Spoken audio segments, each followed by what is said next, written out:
What's up guys, Todd Kelly, Shoe Shop Outdoors, and today we're going to show you how to sharpen your fleshing knife.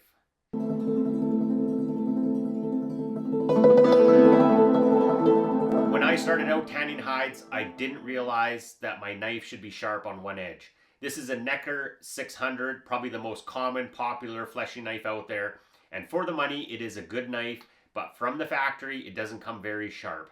And once I realized that my knife needed to be sharpened on the one edge, it made my life a lot easier fleshing hides, being able to cut through thick muscle, fat, and gristle, and get a clean hide really easy.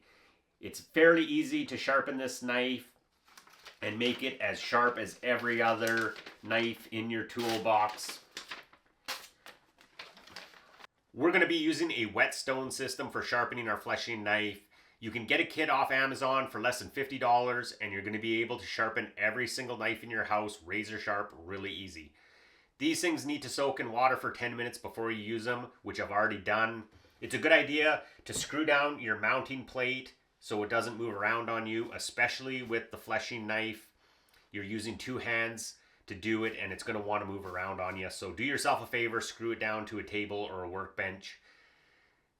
When you're starting out for the first time on your knife or you have a bunch of nicks on it, start with the 400 grit. That's going to remove the most amount of material, set your angle, and get rid of any of the nicks you have in your blade.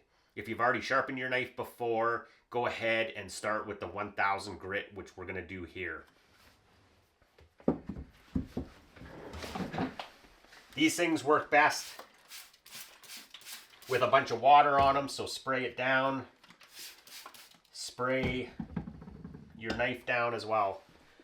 So for getting your angle, go with the factory angle that the knife came with.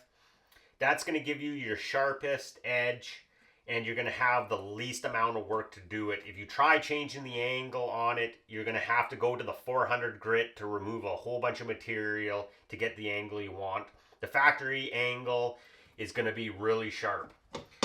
Start with your knife flat, rotate it up until you match that angle on the knife. Start on one side, keep your arms straight, and use your body to rock back, lifting the knife.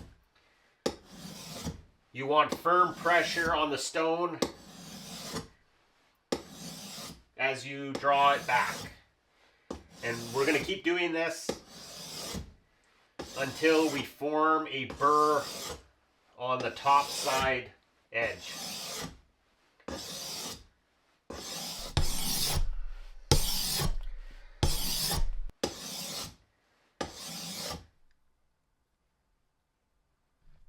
Once you form a burr again along the whole length of the blade, we'll move on to the next stone. We're going to go with 3000 grit next. And your 1000 grit is going to do most of your sharpening. Once you get above 1000 grit, you're really just polishing that edge. Same thing, lay it flat.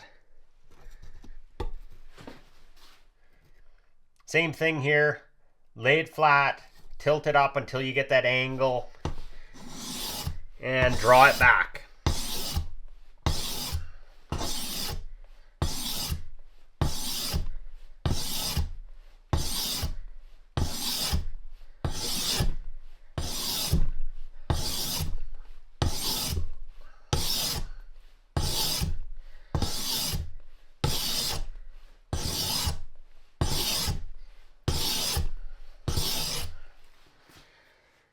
We're just going to feel the edge here along. Bit more water. We're going to flip your fleshing knife over, lay it down flat, and we're going to pull across the whole length of the blade, and that's just going to move that burr up. And we can feel the back side, the burr now is out straight. Wipe this thing off.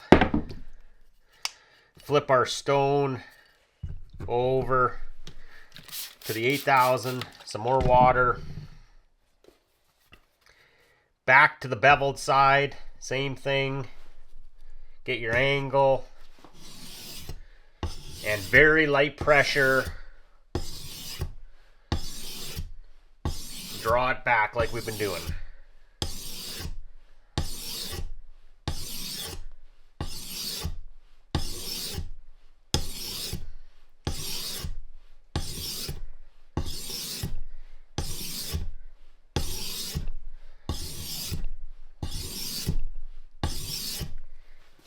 And we're just going to feel the edge. That burr is going to move back down. Once we got it the whole length of the blade, I need a little bit more.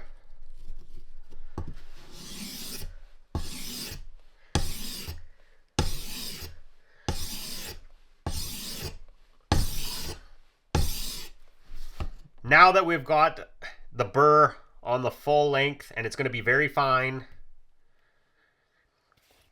we're going to flip our knife over to the opposite side, lay it flat on your stone, and we're going to do some flat passes on the opposite side.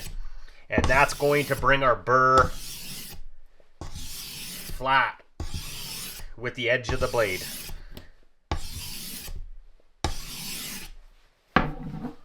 Check the back side to make sure that there's no burr still rolled over. If there is, do some more passes.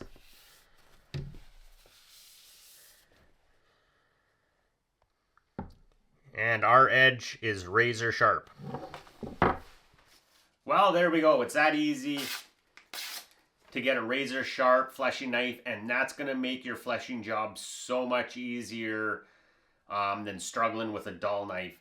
If you have any questions or comments, throw those on down below. I always check the comment section. Hit the thumbs up. That really helps the video be seen by more people. Subscribe if you're into more hunting, fishing, taxidermy content. And thanks for watching.